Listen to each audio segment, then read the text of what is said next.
Hello guys, today we will discuss chapter number 5 of macroeconomics. The name of the chapter is money. सबसे पहले हम money की definition देख लेते हैं. A thing which is commonly accepted as a medium of exchange. इसके बाद इसके कुछ फीचर्स हैं. सबसे पहला liquidity. It can exchange with goods and services without involving any additional cost. Second is acceptability. People never hesitate to accept money. उसके बाद आता है tool of transaction. It can execute various transaction. ये बहुत सारे ट्रांजैक्शंस कर सकता है मनी जो है. इसके बाद फंक्शंस आते हैं. दो टाइप के फंक्शंस होते हैं हमारे मनी के. सबसे पहला होता है primary, and primary is important function. Number 1, medium of exchange. Any commodity can be purchase और sold through medium of money.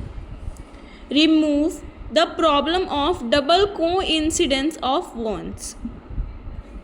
इसके बाद आता है measures of value. Value of goods and services can be expressed in terms of money, like a price of a pen ₹10, price of a copy ₹20.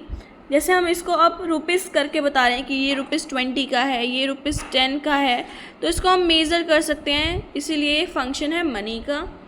ऐसे ही secondary functions होते हैं. Standard for deferred payments. Deferred payments होती हैं जो कि future payments होती हैं. Can not be made terms of goods because the value of these goods is liable to change.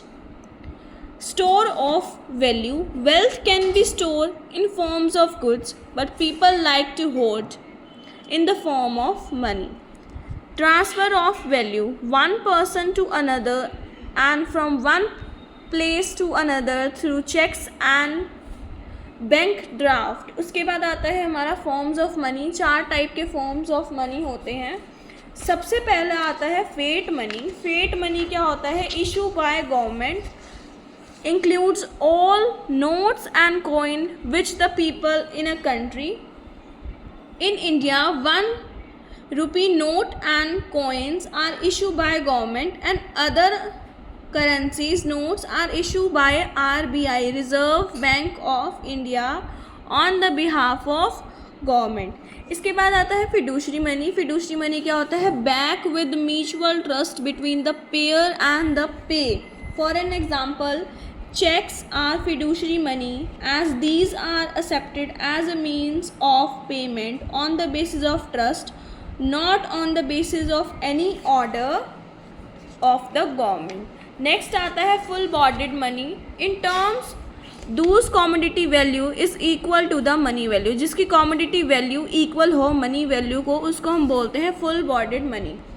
इसका एग्जाम्पल ले लेते हैं. जैसे a rupee coin during the British period in India was made of silver. Commodity value of the coin was equal to its money value at the time of its issuing, or we can say that the market value of the silver contained in the coin was equal to ₹1.